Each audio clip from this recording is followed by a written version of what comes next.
Hi everyone, Magnus here, and today's video I'm going to be covering the Biel Chess Festival rapid portion, which is day one, round robin, where all of these top players in the Masters section are playing each other in this rapid format.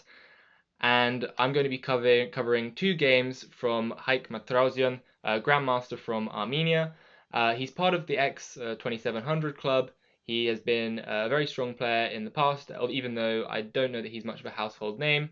But he's definitely played some good games in this first round of the Rapid against players such as Sam Shankland and Praggnanandhaa, very well-known players. So let's see how it goes in his game number one against Sam. So Shankland starts with pawn to d4, queen's pawn. We get knight to f6, c4, going for a queen's gambit kind of setup. Two pawns in the center covering lots of squares, and we get pawn to e6. Martirosyan looking to potentially ask if Sam would be interested in a Nimzo-Indian after knight to c3, and we do in fact get knight to c3, from which we enter the Nimzo-Indian defense. Now, this defense is infamous for being very sharp for black and also for white, but Shankland goes for queen c2, which is probably one of the slightly more tame options. Often you can get a very combative game after something like pawn to e3, where you can get these sharp positions with a huge pawn mass in the center. Black plays for queenside pressure with stuff like b6, c5, and bishop coming to a6. Meanwhile, white will try and launch an attack on the king side, and that would have been quite interesting. But nevertheless, we still get a very exciting game after queen c2 and castles. Pretty standard stuff. Black is going to look to try and probably strike in the center. But after a3, we get bishop takes, queen takes, and pawn to b6, going for a more Queen's Indian kind of setup with this nice light squared bishop, which will target the pawn down here, or potentially go out to a6 as well, going down this diagonal. We get bishop g5, pinning the knight, followed by bishop to b7, going down on this diagonal, saying to white, if you want to develop like this, I will have some pressure on your king side. Here we get pawn to e3, probably looking to go for some knight f3, bishop comes to d2 or to d3. We get d6, going for a sort of cagey hedgehog kind of setup here. The knight might come to d7, pawn can come to h6, maybe queen e7 and e5. Pawn goes to f3, blunting this bishop here. Now Sam wants to develop like bishop d3 and knight to e2. Knight comes to d7 as expected. Bishop out to d3, targeting this king side here. Knight can come out, and there is always the potential for a big kingside expansion, or potentially fighting on the queen side. White stays very flexible with this mobile pawn structure. Pawn comes out to c5, a Martirosyan striking in the center. Knight comes out to e2, guarding this center position. Rook goes to c8, looking to potentially open up this line of fire on the queen. And pawn to b5, adding more pressure to the c5 pawn here, asking maybe, do you want to take this way, open up my rook? That would be very nice. And if you take this way, then there is potential for a c5 pawn push in the future and making a passed pawn. We get h6, asking the bishop what it's doing, whether or not you want to take. Maybe you want to go bishop to h4 and bishop f2, getting the bishop into this nice cubby where it can support this big white center here. So we get bishop to h4, probably looking to reposition here. We get a capture in the middle. It makes a lot of sense to take back with the d-pawn, the e-pawn, to keep your d-pawn and try and get this really strong center position with a lot of space. So Sam does in fact take back with the e-pawn, and we get pawn to e5.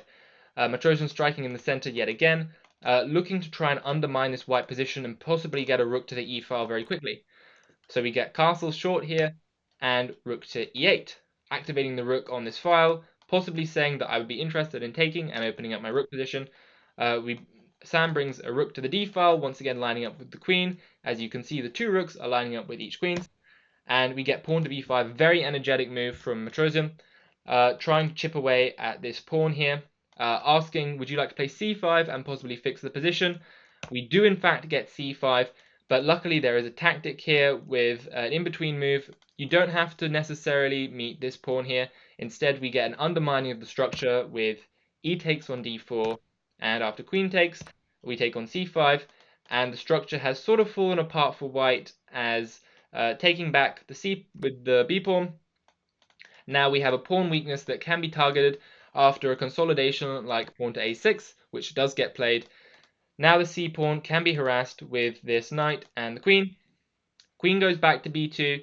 I guess there was some concern about the knight moving out of the way with some discovered attack. I'm not exactly sure what the point of queen b2 is. Maybe, I see now, maybe it's pawn to a4, trying to go for this weak, exploit this pin with the weak bishop on b7. But we get queen to e7, and from that we get rook to e1. Now, pawn to a4, I imagine, how would this be met? Oh yeah, this of course, this c pawn is just attacked by the queen on e7, teaming up with the knight here. The reason that it could not be taken earlier, the pawn on c5, is because there would have been a discovered attack on the queen, and that would win the queen if you were to take the pawn. So we get queen to e7, and Sam plays rook to e1, lining up with the queen here. Very logical move. And if you were to play knight takes c5, which does in fact get played, then there is the concern of some nasty discovered attacks. But first, bishop to f5, getting the bishop out of harm's way from the knight here. And knight to a5 comes in, attacking the queen, also preventing this pawn push to a4 in the future. The queen has to move somewhere, decides to go to b1, potentially trying to line up here, although unfortunately the queen and bishop are the wrong way around. If we could switch the position of the queen and bishop, this might be a very different game where bishop f6 would be a big threat and there would be a huge infiltration. Now we get rook d8. Martirosyan is up a pawn and interested in trading off some of the pieces, trying to neutralize the pressure on the e-file here. Instead, we get knight to d4. Of course, Sam refuses this, trying to open up the attack on the queen and the rook. But now comes queen to c5, putting a pin on the knight here. And probably we might need to see a move like rook takes, taking back, and a retreat of the bishop to f2. So that is what we in fact see. We see this so far, but we don't see bishop to f2, probably in lieu of the fact that this a3 pawn would fall off. So we might have to deal with that, maybe with the queen coming to b3 or to b4. It looks quite ugly. Instead, Sam does actually play the move that I was thinking, bishop to f2, but this is actually a blunder due to the fact that the a3 pawn is weak, and the a3 pawn does drop off, leaving black with these really nice connected pass pawns on the queen side that should be able to march down and win the game, as long as black can consolidate. We get rook e1, offering a trade of rooks. It would make a lot of sense to trade off the rooks given that black is up material, but he declines. Instead, opting to put some more pressure on this center knight here. The bishop goes back to h3. I guess trying to open up the f5 square for the knight. Not entirely sure though.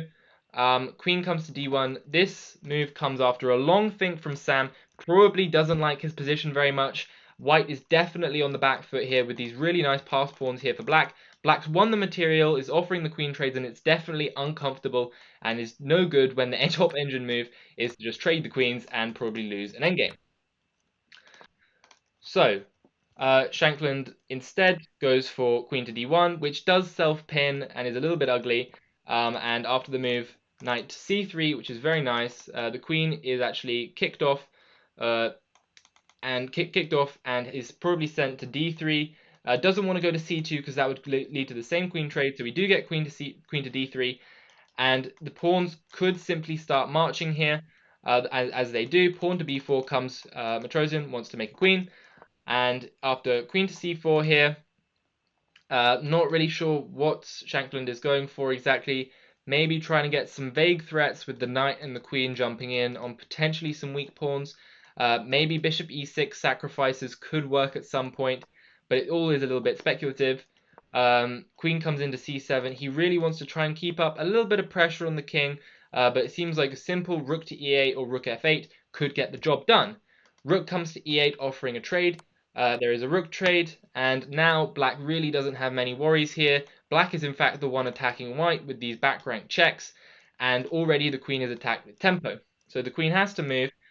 We get a knight to f6, nicely getting out of danger. Also now covering a lot of squares on the back rank. If the queen were to go here, you would simply move the king up to h7, and the king can cover up very quickly and nicely the bishop defends the pawn here, and the knight defends the bishop here, so the queen cannot take it. Bishop to f5 comes, trying desperately to get some kind of checkmate. Of course, Martirosyan doesn't fall for it, plays pawn to g6, getting the king some room. Pawn to h4 comes, Shankland's desperately trying to fight back here. There is a little trick. If you were to take on f5, there is queen takes f6 and knight takes f5 coming in, and potentially that would save the game. But instead, we get queen to c1 check, which is apparently a mistake. I don't really think it is, because the only move to survive is king to h2, which is forced. But after queen to f4, apparently king g1 is the only way to live for a little bit. Although even this doesn't look sufficient, because after a move like king to g1, say, I think that probably Shankland was a little bit concerned about a move like knight to h5, getting the knight out of harm's way, and after which the bishop would have to retreat somewhere, but then the queen can simply come back, attacking all of these minor pieces. And when the engine is once again saying the top move is just to trade queens and lose this endgame where the a pawn is pushing, that is not a good sign. Oops, sorry about that. I did just skip around a little bit.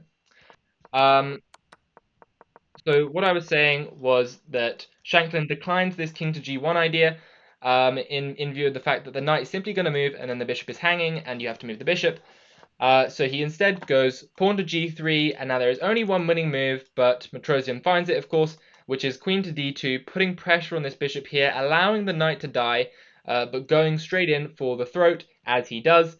The king moves back, because if you were to take the knight, you would get in a lot of trouble with the move queen takes f2, and if king to h3 were to come, there's actually the really nice find, knight to e2, which would deflect the knight away from this square, from which you can play queen to f1, and if the king goes back to h2, you can actually take the knight with check, and then the king will be forced back here, queen to f2, and you can play bishop takes f3, queen takes f3, doesn't really matter. White has no play on the king is perfectly protected by this really nice pawn shelter, and white is getting cracked open. So instead of all this, we get king g1, but Martirosyan goes for the throat with knight to d1, going after this bishop here, queen e1, a bit of desperation, but also a nice little trick is that if you were to go for king g7, there would be knight to e6, which is a pretty cool idea. So I will just show it. Knight to e6, and the idea is that you cannot take with the bishop, because if you were to take with the bishop, then you would lose the queen. And if you were to take with the pawn, then there is in fact queen to e7 or queen to c7 for that matter, and the king would actually get caught in a net. Or you can potentially grab, but no, the king is just caught in a net after bishop to e6 takes, queen e6, and the king will get checked back and forth, and white will save a draw. So really, really impressive fighting spirit from Shankland. Unfortunately, it is not enough. Martirosyan dodges everything with the nice move, king to h7, and there is no more knight to e6 check. If you go knight e6, then there is simply queen f2, king h1, and bishop takes f3, checkmate. And that's how the game would have ended if Sam had not resigned, which he did. So that is game number 1 that I wanted to show you. This is game number 2. Martirosyan has the black pieces yet again, and he is playing Vincent Keimer, another fairly young, very strong player, super grandmaster from Germany. Keimer goes pawn to c4, we get e5 and d3.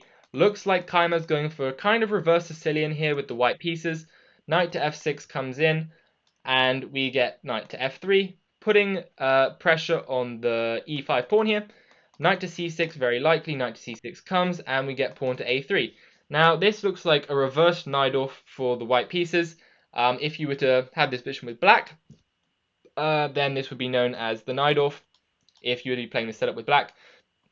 The main difference is that white is upper tempo here, which means that this position is even stronger than if you were to play it with black. We get d5, very principled move, striking in the center, captures in the center, and pawn to e4, standard Najdorf stuff.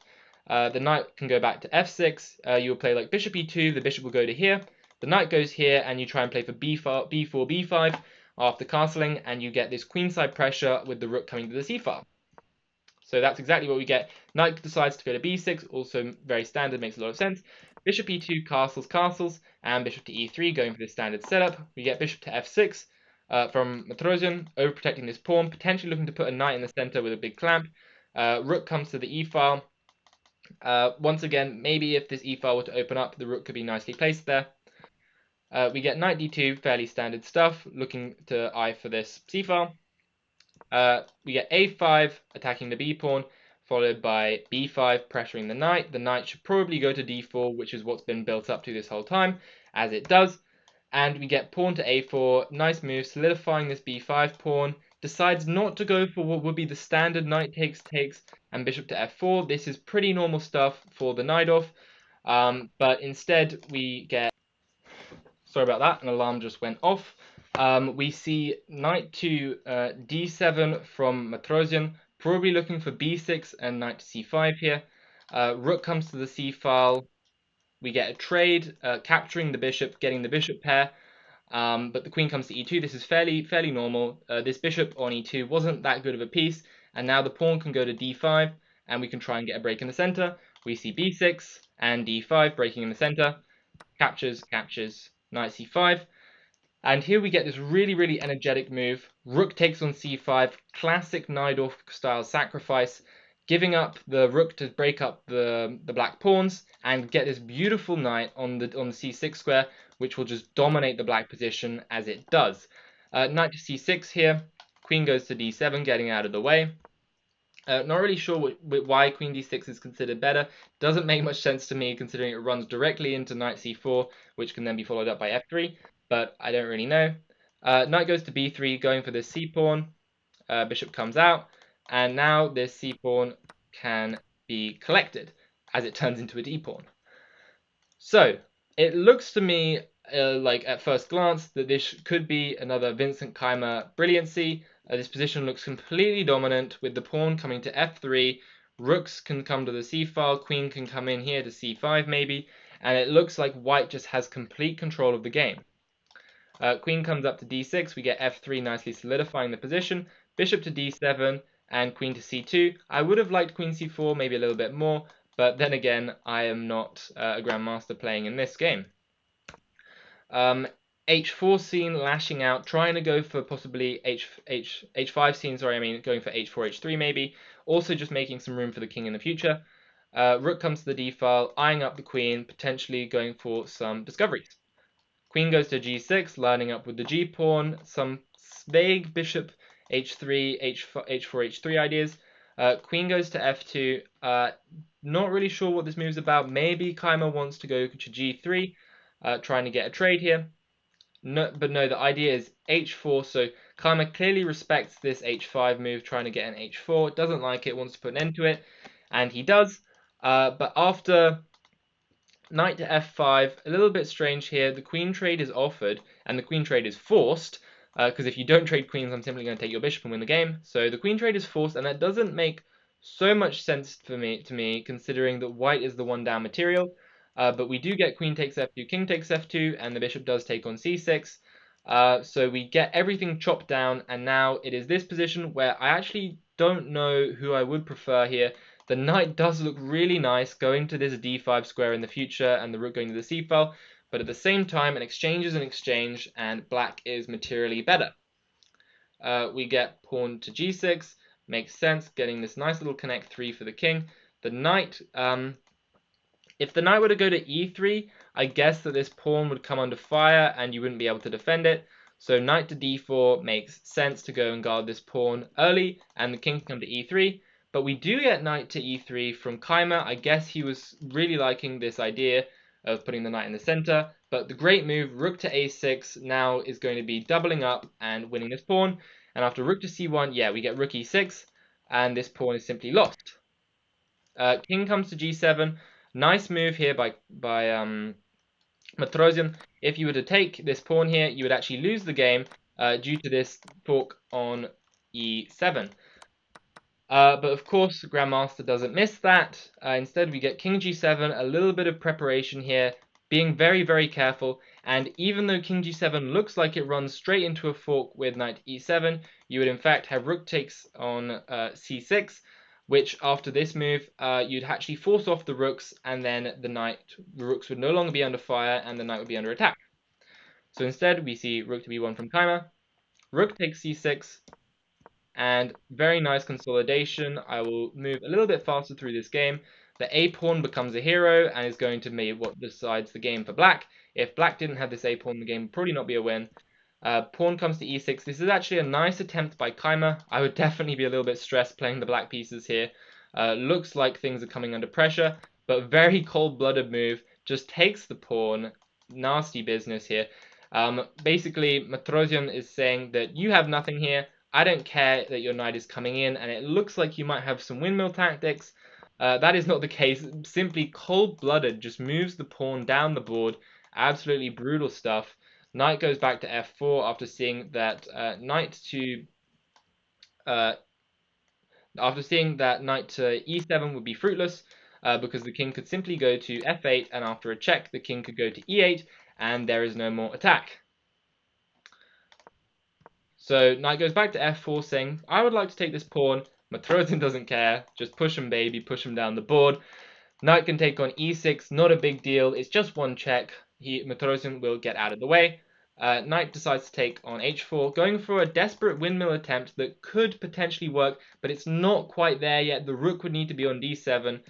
So after knight to f6 and king to f8, not king to h8, never too late to hang mate.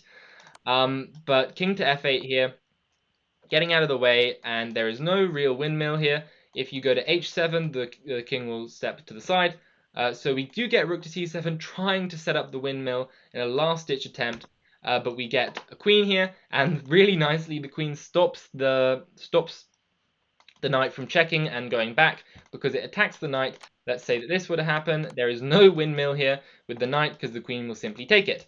I will show you, just for instance, what would happen if you were to promote to, say, a rook. And I'll show you how this windmill setup is actually a really nice attempt by Keimer, because this position can be a draw, as you can see. This is known as the windmill, I think. Not 100% sure. But the idea is that the knight will always cover the rook and also deliver a check to the king as it moves back and forth. And if the king moves into the corner, you will get checkmated. So definitely a good start for Martirosyan in this first round.